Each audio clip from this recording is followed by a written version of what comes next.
वादी कश्मीर के कई इलाकों में आज भी दफा 144 नाफिज है, ताहम कई इलाकों से बंदिशों को उठा दिया गया है। वादी में सड़कों पर पब्लिक ट्रांसपोर्ट गायब है, ताहम निजी गाड़ियों की नकल हमल सड़कों पर देखी जा रही है। श्रीनगर की अगर बात करें तो श्रीनगर में दुकानें और दीगर कारोबारी इदारे बंद है, ताहम रेडी वाले काम करते हुए नजर आ रहे हैं।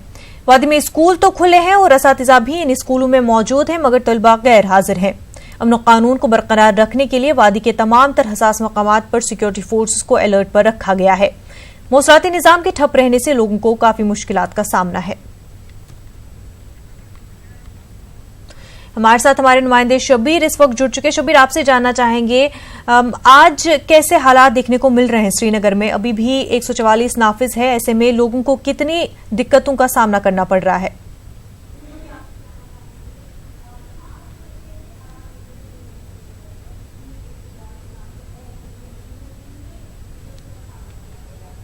मुनज़्ज़ा, जहाँ तक हालात का ताल्लुक है, श्रीनगर में बंदिशें अब तकरीबन पूरी तरह हटा दी गई हैं। आज के दिन ख़ासतौर पे आज कहीं बंदिशें नहीं थी। वादी के बेशतर इलाकों से अब जो बंदिशें सरकार की तरफ से थी, जो लगाई गई थी, वो हटा दी गई हैं पूरी तरह से।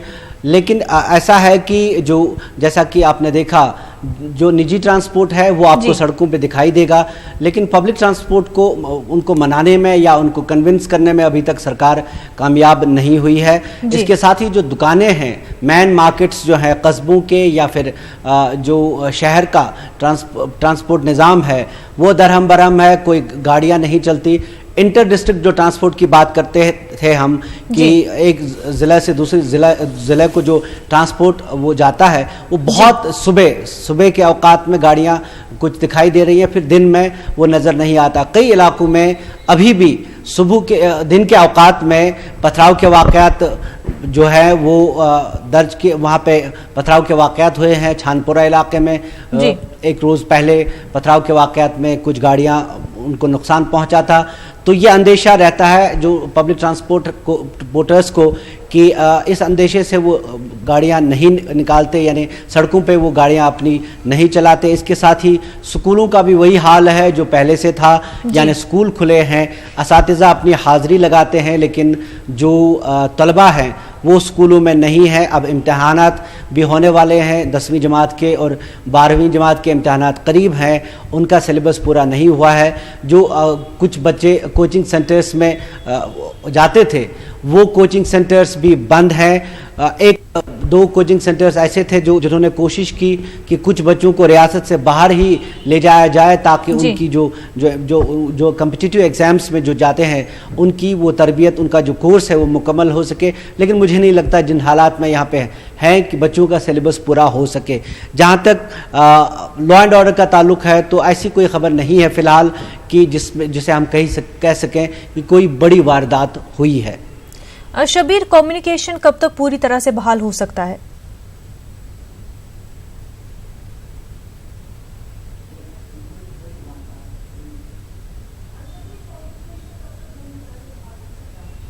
देखिए, जहाँ तक मवासलात का ताल्लुक है तो वही लैंडलाइंस का सहारा है और वो भी बहुत कम है। लेकिन ऐसा हुआ था कि कुछ जगहों पे कुछ बूथ्स खड़े किए गए थे, इंटरनेट कियोस्क कुछ डिस्ट्रिक्ट्स में। जो डिस्ट्रिक्ट डेवलपमेंट कमिश्नर है, जिसे हम आम भाषा में डीसी कहते थे, वो उनके दफातर में कुछ कियोस्क खोले गए हैं, लेकिन वो बहुत नाकाफ़ी हैं, बिल्कुल नाकाफ़ी हैं। मोबाइल फ़ोन्स के बारे में ये कहा जा रहा था कि शायद इस हफ्ते या 27 तारीख तक जो BSNL के बारे में कहते हैं कि BSNL के पोस्ट पेड फ़ोन खोले जाएंगे, ऐसा कहा जा रहा है। लेकिन होगा क्या वो अभी तक किसी को खबर नहीं, कोई तस्दीक शुदा खबर भी नहीं है ये। लेकिन ये माना जा रहा है, ज़राए का कहना है कि शायद 27 तारीख तक इस महीने की जो मोबाइल फ़ोन है BSNL के वो खोले जाएं। जैसा कि आपने देखा कल बानहाल में पहले वहाँ पे मोबाइल फ़ोन्स खोले गए थे BSNL के, उसके बाद अब मोबाइल सर्विस शुरू कर दी गई है। उम्मीद करते हैं कि जो कश्मीर वादी है यहाँ पे भी ऐसी कोई सूरत हाल पैदा की जाए। लोगों को काफ़ी मुश्किलात हैं मवासलात के ताल्लुक से। इतने तकरीबन अब 1.5 महीना से ज़्यादा का अरसा गुजरा, इसी मुश्किलात में लोग जी रहे हैं। लेकिन शायद मोबाइल फ़ोन्स अगर BSNL के ही खोले जाते हैं शुरुआत में तो शायद इससे राहत मिल सके। मुनज़्ज़ा। बिल्कुल। और जो लीडर्स बंद है, नजरबंद है, डिटेंशन में है, उनको कब तक रिहा किया जा सकता है? क्या इस बारे में कोई इतला?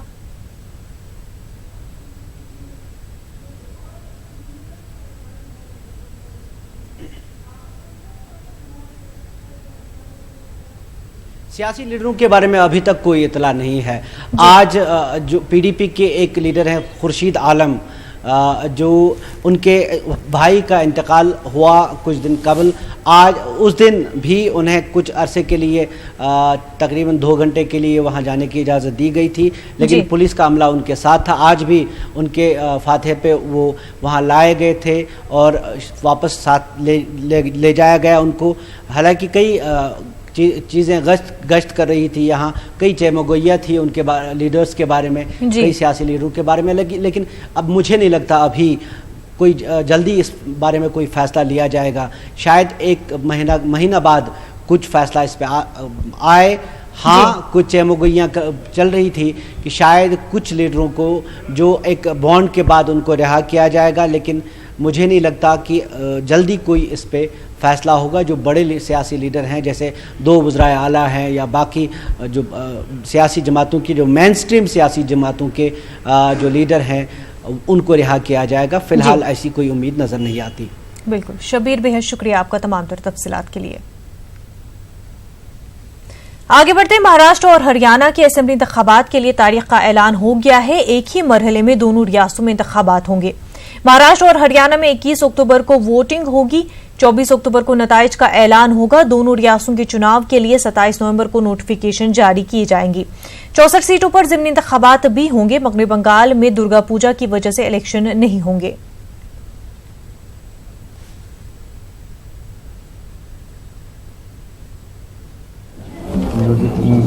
नोटिफिकेशन जो है वो 27/9 को जारी होगी। नॉमिनेशन जो है उसका आखिरी जो अंतिम तिथि है वो 4 अक्टूबर है। जो नॉमिनेशंस का स्क्रूटनी करते हैं, यानी कि उसका एनालिसिस करते हैं अंडर द लॉ, वो 5 अक्टूबर तक है, 5 अक्टूबर को है। अगर किसी कैंडिडेट ने विड्रॉ करना हो तो लास्ट डेट 7/10 है। जो पोलिंग है, यानी कि जो वोटिंग है, वो 21 अक्टूबर को है।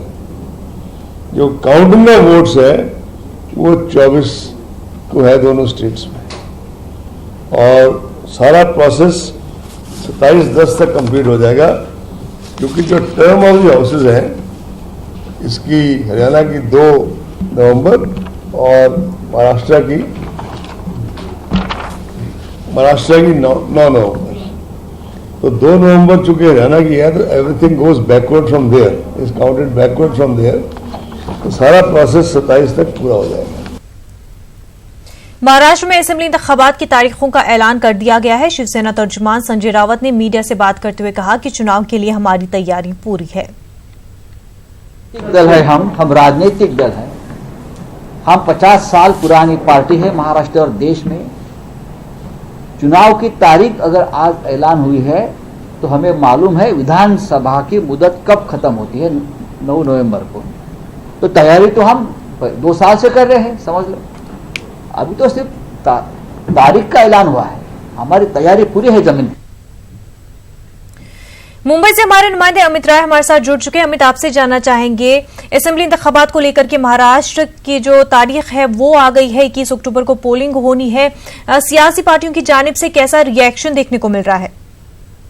देखिए, निश्चित तौर पर चुनाव को लेकर सभी राजनीतिक पार्टियों ने पूरा दम जो है वो लगा लिया है। कि पिछले बार जो 2014 में जो चुनाव हुआ था, इस चुनाव में शायद कुछ अलग देखने मिल सकता है। क्योंकि 2014 में हमने देखा था कि कांग्रेस और एनसीपी का गठबंधन नहीं हुआ था, शिवसेना बीजेपी का गठबंधन नहीं हुआ था।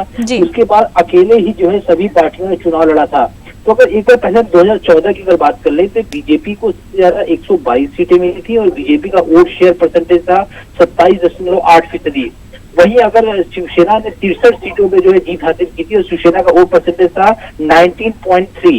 कांग्रेस ने 18% वोट शेयर के साथ 42 सीटों पे जीत दर्ज की थी और वहीं एनसीपी ने 17.2% वोट शेयर के साथ 41 सीटें जीतने में कामयाब रही थी। तो इस बार जो है बीजेपी और सेना का सीट शेयरिंग के मुद्दे पे अभी माथापच्ची शुरू है। चूंकि शिवसेना ये चाहती है कि 50-50 का जो है फॉर्मूला अपनाया जाए, लेकिन बीजेपी का साफ तौर पर कहना है कि 50-50 का फॉर्मूला जो है वो पॉसिबल नहीं है, क्योंकि जिस तरह से पूरे देश में और महाराष्ट्र में लोगों का जनाधार मिल रहा है, ऐसे में बीजेपी जो है पूरी तैयारी के साथ बैठी हुई है। क्योंकि कल उद्धव ठाकरे ने जब एक प्रेस कॉन्फ्रेंस संबोधित किया तो उन्होंने साफ तौर पर कहा कि हम सब एक साथ लड़ेंगे। क्योंकि कल अमित शाह जो है मुंबई में है एक कार्यक्रम के दौरान, और ये कयास लगाया जा रहा है कि शायद अमित शाह उद्धव ठाकरे की मुलाकात भी होगी, और उस मुलाकात के बाद जो है कुछ पॉजिटिव रिजल्ट निकल सकता है। क्योंकि लोकसभा चुनाव के पहले भी जब यूटी हुई थी तब उसकी मध्यस्थता अमित शाह ने की थी। वहीं अगर कांग्रेस एनसीपी की अगर बात करें तो पिछले चुनाव में दोनों ने अलग अलग लड़ा था, लेकिन इस बार दोनों साथ आ गए हैं।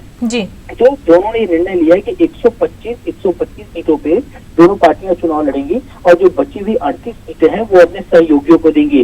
अब सबसे बड़ा सवाल यह है कि कौन सी पार्टियां जो है वो कांग्रेस और एनसीपी का खेल जो है वो बिगाड़ सकती हैं। तो इस पर अगर हम बात करें तो प्रकाश अंबेडकर की जो बहुजन वंचित अघाड़ी है वो जो है चुनाव मैदान में है। चूंकि पिछली बार भी वो थी, उसने जो है 3 सीटें जीती। इस बार जो है पहले ये लगा कि वो और एमआईएम दोनों साथ चुनाव लड़ेंगे, लेकिन सीट शेयरिंग के मुद्दे को लेकर दोनों ही पार्टियों में अनबन हो गई, और अभी तक जो है वो अनबन शुरू है।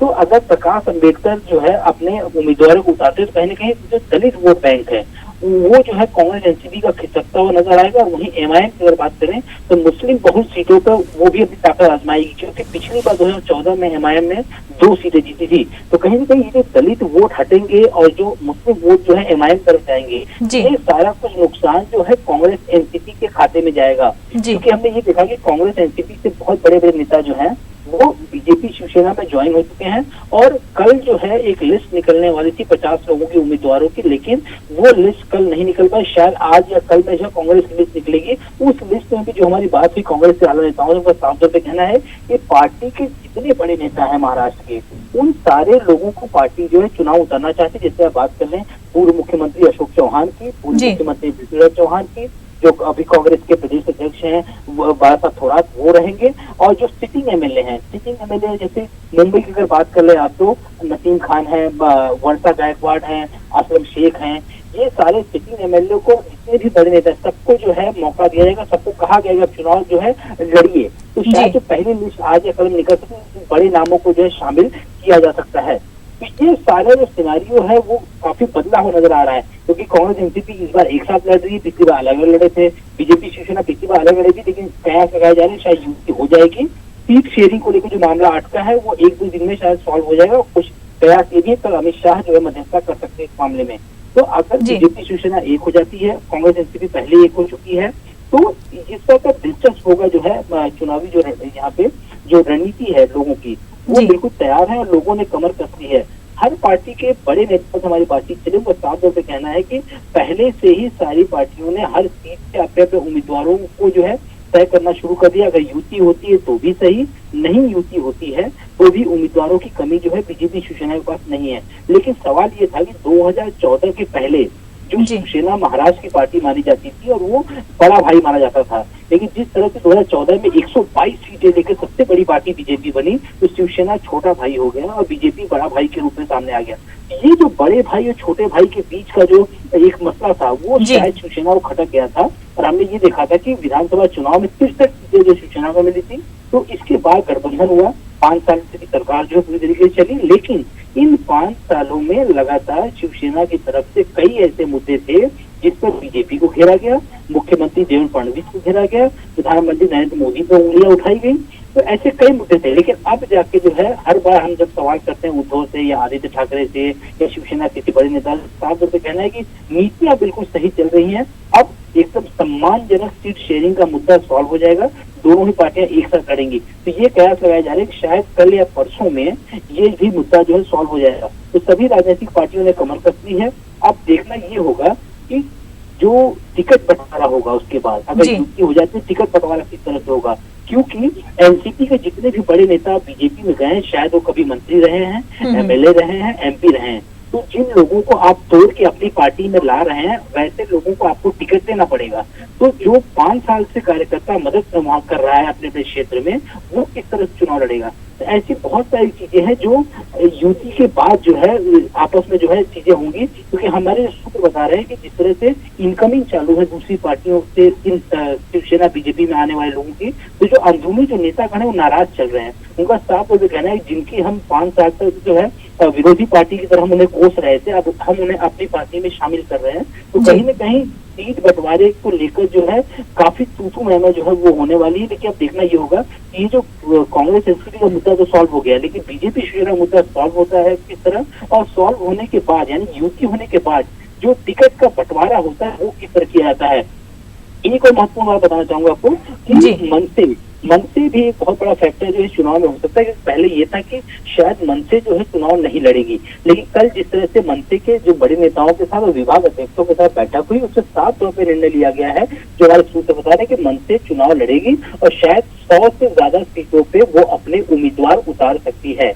ऐसे में जो मराठी वोट बैंक है उस वोट बैंक में जो है सीट जरूर लगेगी, तो इसका नुकसान जो है बाकी पार्टियों को उठाना पड़ सकता है। तो कुल मिलाकर जितनी पार्टियां हैं, Congress, NCP, BJP, Shivsena, MIM, Vanchit Bahujan Aghadi और राज ठाकरे की पार्टी मनसे, इन सारे लोगों ने कमर कसती, सारे लोग अपने जो रणनीति है उस रणनीति के तहत आगे बढ़ रहे हैं। चुनाव की तारीखों का ऐलान हो गया, अब पूरी तरीके से जो है आचार संहिता राज्य में लग गई है, नोटिफिकेशन जो है 7 दिन में जारी हो जाएगा। उसके बाद से जो है टिकट जो उम्मीदवार हैं वो अपना पर्चा भरेंगे और उसके बाद जो है लोगों का प्रचार शुरू होगा। बिल्कुल अमित, बेहद शुक्रिया तमाम तफसीलात के लिए। नोएडा से दिल्ली के किसान घाट के लिए यूपी के किसान कूच कर चुके हैं। इस बीच किसानों का एक वफ्द वजीर ज़राअत से मुलाकात के लिए वजारत ज़राअत में मौजूद है। किसानों का 11 रुकनी वफ्द वजीर ज़राअत से किसानों के मुतालबात पर गुफ्तगू कर रहा है। गन्ने की कीमतों की अदम अदायगी, बिजली की शरहों में इजाफा समेत मुख्तलिफ मांगों को लेकर किसान एहतजाज कर रहे हैं। किसानों को दिल्ली में दाखिल होने से रोकने के लिए दिल्ली यूपी सरहद पर सिक्योरिटी के सख्त बंदोबस्त किए गए हैं। हमारे साथ हमारे नुमाइंदे शक्ति इस वक्त जुड़ चुके हैं। शक्ति, आपसे जानना चाहेंगे, किसान एहतजाज कर रहे हैं और अब किसानों का एक वफ्द जो है वजीर ज़राअत से मुलाकात कर रहा है, क्या कुछ अपडेट आपको मिल पा रहे हैं? देखिए, बिल्कुल एक डेलीगेशन गया हुआ है एक किसान भवन दिल्ली में जो स्थित है, वहां पर कहते मिलने गया हुआ है, और कहते मिलने के बाद क्या डिसीजन होगा, क्या निकल कर आएगा, ये तो कुछ देर बाद ही पता चलेगा। फिलहाल जो किसान है वो दिल्ली यूपी जो बॉर्डर है, कहते यूपी गेट पर वहाँ डटे हुए हैं, जमे हुए हैं, और उन सबका कहना है जब तक हमारा जो डेलीगेशन गया हुआ वो आकर हमें नहीं बताता कि वहाँ पर क्या बातचीत हुई है और जो हमारी मांगे हैं वो मानी गई है या नहीं मानी गई है, उसके बाद ही हम ये रास्ता साफ करेंगे। इस रास्ते से हम हट जाएंगे। 11 दिन का ये आंदोलन है। 11 दिन पहले ये जो आंदोलन है पश्चिम उत्तर प्रदेश के सहारनपुर से इसकी शुरुआत हुई थी, जो कि कल इन्होंने अपना डेरा नोएडा में जाके जमाया था, और उसके बाद इन्होंने अपना रूट चेंज किया, जिसके बाद जो NH-24 है वहां पर एकत्र हुए, और उसके बाद सीधा ये दिल्ली गाजियाबाद जो यूपी बॉर्डर कहलाया जाता है, यूपी गेट कहलाया जाता है, जहां पहले भी एक आंदोलन हुआ था, एक साल पहले हुआ था, किसानों का आंदोलन हुआ था, जिसमें फायरिंग भी हुई थी, जिसमें किसानों को रोकने के लिए आंसू गैस के गोले भी चलाए गए थे। कहते वही एक आंदोलन फिर दोबारा से यहाँ देखने को मिला। लेकिन इन किसानों का ये कहना है कि हम कोई भी उग्र प्रदर्शन नहीं करेंगे। दिल्ली पुलिस ने बैरिकेडिंग की हुई है। दिल्ली पुलिस का कहना है कि हम बिल्कुल भी इन लोगों को यहाँ से आगे नहीं जाने देंगे, क्योंकि अगर ये इतनी भारी संख्या में है, अगर दिल्ली में जाते हैं तो दिल्ली में जो कानून व्यवस्था वो अव्यवस्थ हो जाएगी, और जिसके कारण हम इन लोगों को आगे नहीं जाने देंगे। तो वहीं किसानों का भी कहना है कि हम शांतिपूर्ण तरीके से जाने की कोशिश करेंगे, और कहते हैं हमें रोकते हैं तो हम यहीं पर धरना देंगे, चाहे वो धरना कितना भी लंबा चले, कितना समय लगेगा, ये तो आने वाला वक्त ही बताएगा। जो डेलीगेशन है वो संतुष्ट होकर आता है या संतुष्ट होकर नहीं आता, ये तो कुछ देर बाद ही पता चल पाएगा। जी बिल्कुल शक्ति, और कई सारे एहतजाजी जो है किसान जो है वो भूख हड़ताल पर भी बैठे हुए हैं। बिल्कुल भूख हड़ताल है, धूप है, काफी गर्मी है, और सड़क काफी गर्म कहते हैं मौसम है, उसके बावजूद ये किसान वहीं पर डट गए हैं, और साफ तौर पर कहना है की क्या जो बिजली की दरें हैं वह काफी बढ़ा दी गई हैं, जो भी किसान नहीं चुका सकता। इनकी जो दो प्रमुख मांगे, एक है गन्ना भुगतान की, जो कि किसान पश्चिमी उत्तर प्रदेश में जो गन्ने की पैदावार है बहुत ही ज्यादा है, और यही इतना गन्ना पैदा होता है कि उत्तर प्रदेश में जगह जगह ये गन्ना पहुंचाया गया, इसकी जो मिठास है वह पहुंचाई जाती है और इंडिया में। तो कहना है कि जो गन्ना है, गन्ने का हमें भुगतान सही समय से क्यों नहीं होता। वहीं उत्तर प्रदेश सरकार हमेशा कहती है कि हम गन्ना भुगतान के लिए कदम उठा रहे हैं, लेकिन वह गन्ना भुगतान 100% क्यों नहीं हो पाता और क्यों हमें नहीं मिल पाता है। हम अगर आज आप कहते हैं अपना गन्ना चीनी मिलों में डालते हैं तो हमें 2 साल बाद 3 साल बाद किस्तों में उसका पैसा मिलता है। आखिर ऐसा अन्याय हमारे साथ क्यों होता है? हम अन्नदाता हैं तो अन्नदाता का हमें अधिकार आगे कहते हैं हालांकि क्यों नहीं मिल पाता है। बिल्कुल शक्ति, बेहद शुक्रिया आपका तमाम तफसीलात के लिए। आगे बढ़ते हैं। बिहार के बीता में एक घर में धमाका हुआ है जिसमें एक शख्स हलाक जबकि 4 जख्मी हुए हैं। जख्मियों को अस्पताल मुंतकिल कर दिया गया है। जराये के मुताबिक बम बनाने के दौरान ये धमाका हुआ। धमाके के नतीजे में मकान के परखच्चे उड़ गए हैं। पुलिस मौके पर पहुंच गई है।